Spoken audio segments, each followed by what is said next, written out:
রসায়ন দ্বাদশ শ্রেণী থার্ড সেমিস্টার চতুর্থ অধ্যায় অ্যালকোহল, ফেনল এবং ইথার সমূহ।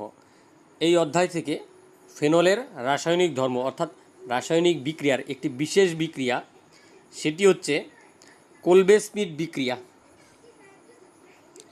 এই বিক্রিয়াটি নিয়ে আলোচনা করব। তারপরে এই আলোচনা শেষে দুই একটি এমসিকিউ নিয়ে বলবো। এবার কি কোলবে স্মিথ বিক্রিয়া? সোডিয়াম ফেনক্সাইডের সঙ্গে কার্বন ডাই অক্সাইডের বিক্রিয়া ঘটাবো। শর্ত কি? উচ্চ চাপ 4 থেকে 7 ATM চাপ এবং তাপমাত্রা 120 থেকে 140 ডিগ্রি সেন্টিগ্রেড। 120 থেকে 140 ডিগ্রি সেন্টিগ্রেড উষ্ণতায় যদি উত্তপ্ত করা হয়, তাহলে সোডিয়াম ফেনক্সাইড এবং কার্বন ডাই অক্সাইড বিক্রিয়া করে স্যালিসাইলিক অ্যাসিডের সোডিয়াম লবণ উৎপন্ন করবে। এই যে এরকম স্যালিসাইলিক অ্যাসিডের সোডিয়াম লবণ উৎপন্ন করবে। এই লবণের জলীয় দ্রবণকে যদি শীতল এবং লঘু HCl দ্বারা আর্দ্র বিশ্লেষিত করা হয় অথবা অম্লায়িত করা হয়, তাহলে আমার কি উৎপন্ন হবে? স্যালিসাইলিক অ্যাসিড উৎপন্ন হবে। এরকম, ঠিক আছে। এই বিক্রিয়াকেই বলা হচ্ছে, এই সম্পূর্ণ বিক্রিয়াকে বলা হচ্ছে কোলবে স্মিথ বিক্রিয়া। তাহলে কোলবে স্মিথ বিক্রিয়া কি? কোলবে স্মিথ বিক্রিয়া হচ্ছে শুষ্ক সোডিয়াম ফেনক্সাইডকে কার্বন ডাই অক্সাইডের সঙ্গে উচ্চ চাপে 120 থেকে 140 ডিগ্রি সি তাপমাত্রায় উত্তপ্ত করলে প্রায় সম্পূর্ণরূপে অর্থো হাইড্রোক্সি বেনজোইক অ্যাসিডের সোডিয়াম লবণ উৎপন্ন হয়। তারপরে কি হয়? এর জলীয় দ্রবণকে শীতল লঘু HCl দ্বারা আম্লিক করলে অর্থো হাইড্রোক্সি বেনজোইক অ্যাসিড পাওয়া যায়। এই বিক্রিয়াকে কোলবে স্মিথ বিক্রিয়া বলে, ঠিক আছে। এবার এই অর্থো হাইড্রোক্সি বেনজোইক অ্যাসিডের আরেকটি নাম হচ্ছে স্যালিসাইলিক অ্যাসিড, মনে থাকবে। আর অর্থো হাইড্রোক্সি বেনজোইক অ্যাসিডের সোডিয়াম লবণের আরেকটি নাম হচ্ছে সোডিয়াম স্যালিসাইলেট, ঠিক আছে। এবার এই যে কোলবে স্মিথ বিক্রিয়ায় আমরা সোডিয়াম ফেনক্সাইড থেকে স্যালিসাইলিক উৎপন্ন করলাম, এই স্যালিসাইলিক অ্যাসিড থেকে আবার অ্যাসপিরিন প্রস্তুত করা যায়। কীভাবে অ্যাসপিরিন প্রস্তুত করব? এই যে যদি স্যালিসাইলিক অ্যাসিডের সঙ্গে অ্যাসিটিক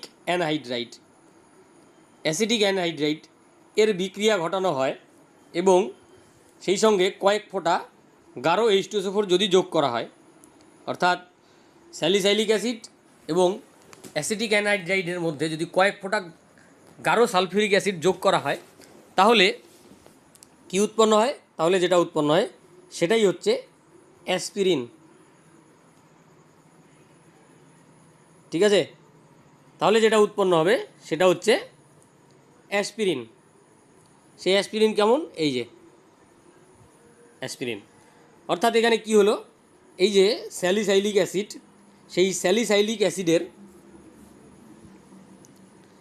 যে OH গ্রুপ রয়েছে, সেই OH গ্রুপের হাইড্রোজেন পরমাণু অ্যাসিটিক অ্যানহাইড্রাইডের মধ্যে যে CH3CO গ্রুপ অর্থাৎ অ্যাসাইল গ্রুপটি রয়েছে তা দিয়ে প্রতিস্থাপিত হলো।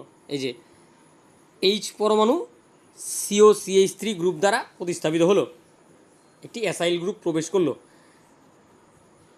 এটাকেই বলা হচ্ছে অ্যাসপিরিন। এর জন্য এর আরেকটি নাম অ্যাসিটাইল স্যালিসাইলিক অ্যাসিড। অ্যাসপিরিনের আরেকটি নাম হচ্ছে অ্যাসিটাইল স্যালিসাইলিক অ্যাসিড।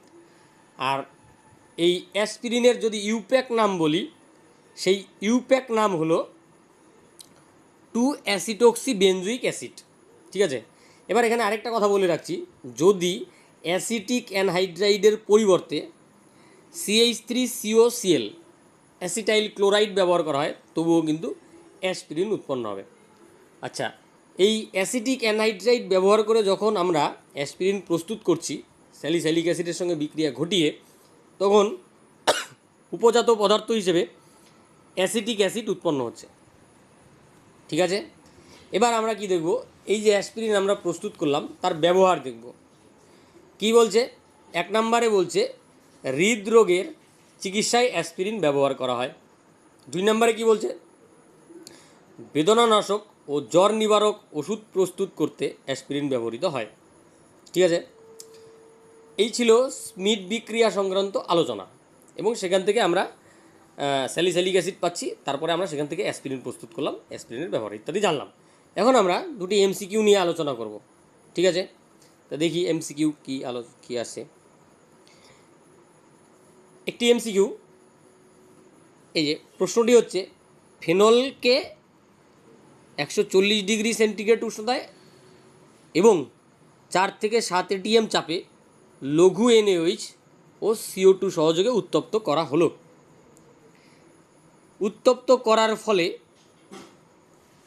প্রাপ্ত পদার্থকে লঘু HCl দ্বারা আম্লিক করা হলে যেটি উৎপন্ন হবে সেটি কি? এবার ফেনলকে যদি NaOH এর সঙ্গে বিক্রিয়া ঘটানো হয় তাহলে উৎপন্ন হবে সোডিয়াম ফেনক্সাইড। এবার সোডিয়াম ফেনক্সাইড কার্বন ডাই অক্সাইডের সঙ্গে 4 থেকে 7 ATM চাপে 140 ডিগ্রি সেন্টিগ্রেড উষ্ণতায় বিক্রিয়া করে বেনজোইক অ্যাসিডের সোডিয়াম ঘটিত লবণ উৎপন্ন করবে। ঠিক আছে, সেই উৎপন্ন লবণকে যদি আমরা লঘু HCl দ্বারা আম্লিক করা হয় বা আম্লিক করি, তাহলে কিন্তু উৎপন্ন হবে স্যালিসাইলিক অ্যাসিড। অর্থাৎ এখানে কিন্তু কোলবে স্মিথ বিক্রিয়াটাই দেওয়া আছে, শুধুমাত্র ওই যে ফেনল দেওয়া আছে, কোলবে স্মিথের সোডিয়াম ফেনক্সাইড নেওয়া ছিল, এখানে সোডিয়াম ফেনক্সাইড উৎপন্ন হচ্ছে NaOH এর সঙ্গে বিক্রিয়া করে। আলটিমেটলি কিন্তু কোলবে স্মিথ বিক্রিয়াটাই দেওয়া আছে। তাহলে আমাদের অপশন কী হবে? অপশন অবশ্যই হবে স্যালিসাইলিক অ্যাসিড। ঠিক আছে, এবারে আমরা দেখব দ্বিতীয় প্রশ্ন। দ্বিতীয় প্রশ্নে কি বলছে? দ্বিতীয় প্রশ্নে বলছে যে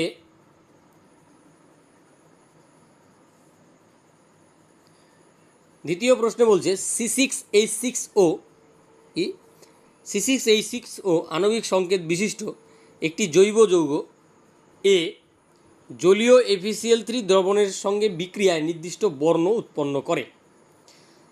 আবার 400 K উষ্ণতা ও নির্দিষ্ট চাপে CO2 ও NaOH এর সঙ্গে বিক্রিয়া করে অপর একটি যৌগ বি উৎপন্ন করে। মানে এই যৌগটি, মানে C6H6O এই যৌগটি 400 K উষ্ণতায় নির্দিষ্ট চাপে CO2 ও NaOH এর সঙ্গে বিক্রিয়ায় অপর একটি যৌগ বি উৎপন্ন করে।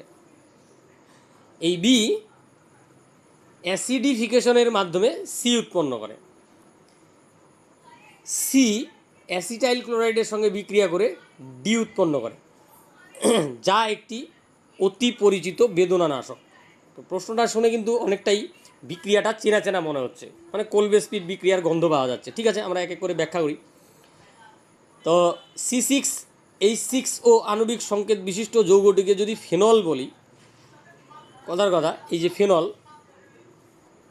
ফেনলের মধ্যে কিন্তু কার্বন 6টি আছে, হাইড্রোজেন 6টি আছে এবং অক্সিজেন 1টি আছে। যদি ফেনল ধরি, সেই ফেনল FeCl3 সঙ্গে যদি বিক্রিয়া করে তাহলে কিন্তু বেগুনি বর্ণ উৎপন্ন করবে। তো এই লাইন অনুযায়ী আমরা কিন্তু একটা হিন্টস পেয়ে গেলাম যে ফেনল হতে পারে। এবার 400 K উষ্ণতা, এবার 400 K থেকে যদি 273 বিয়োগ করা হয় তাহলে 127 ডিগ্রি সেন্টিগ্রেডের মতো হয়। অর্থাৎ 120 থেকে 140 ডিগ্রি সেন্টিগ্রেড, এটা কিন্তু কোলবে স্মিথ বিক্রিয়ার ক্ষেত্রে ব্যবহৃত হয়, এই উষ্ণতা প্রয়োগ করা হয়। তাহলে এটা আরেকটা হিন্টস যে কোলবে স্মিথ বিক্রিয়া হতে পারে। আর এখানে যেহেতু ফেনল C6H6 যৌগটিকে আমরা ফেনল ধরে নিচ্ছি, নির্দিষ্ট চাপে মানে 4 থেকে 7 ATM চাপ ছিল কোলবে স্মিথ বিক্রিয়া, CO2 NaOH এর সঙ্গে বিক্রিয়া করবে। এবার NaOH এর সঙ্গে ফেনল প্রথমে বিক্রিয়া করে সোডিয়াম ফেনক্সাইড উৎপন্ন করলো। সেই সোডিয়াম ফেনক্সাইড CO2-র সঙ্গে বিক্রিয়া করবে 400 K উষ্ণতায় এবং নির্দিষ্ট চাপে তাহলে কিন্তু যে বি যৌগটা উৎপন্ন হবে সেটা কিন্তু হবে স্যালিসাইলিক অ্যাসিডের সোডিয়াম ঘটিত লবণ, অর্থাৎ বি হচ্ছে স্যালিসাইলিক অ্যাসিডের সোডিয়াম ঘটিত লবণ। এবার বিকে যদি অ্যাসিডিফিকেশন করা হয়, অর্থাৎ স্যালিসাইলিক অ্যাসিডের সোডিয়াম ঘটিত লবণের যদি অ্যাসিডিফিকেশন করা হয়, তাহলে সি যৌগ যে উৎপন্ন হবে সেটা হবে স্যালিসাইলিক অ্যাসিড। তাহলে এ হচ্ছে ফেনল, বি হচ্ছে স্যালিসাইলিক অ্যাসিডের সোডিয়াম ঘটিত লবণ, সি হচ্ছে স্যালিসাইলিক অ্যাসিড। এবার স্যালিসাইলিক অ্যাসিডের সঙ্গে যদি আমি অ্যাসিটাইল ক্লোরাইডের বিক্রিয়া ঘটাই তাহলে ডি উৎপন্ন হবে, অর্থাৎ ডি হচ্ছে অ্যাসপিরিন।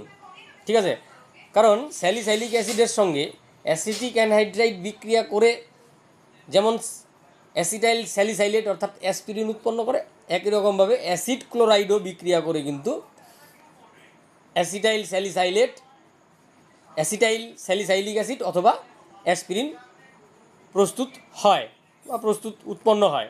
ঠিক আছে, তাহলে আমরা এখান থেকে দেখব যে এ বি সি ডি কোন অপশনের সঙ্গে মিলছে। তাহলে আমরা যদি এই অপশনটা ধরি, অপশন সি, তাহলে কিন্তু A is equal to phenol, B is equal to sodium salicylate মানে স্যালিসাইলিক অ্যাসিডের সোডিয়াম ঘটিত লবণ, সি হচ্ছে স্যালিসাইলিক অ্যাসিড আর ডি হচ্ছে অ্যাসপিরিন। তাহলে আমাদের এখানে সঠিক অপশনটি হবে কি? সঠিক অপশন হবে ডি।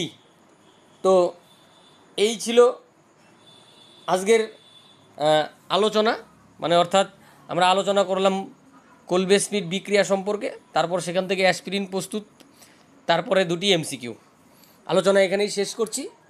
ধন্যবাদ।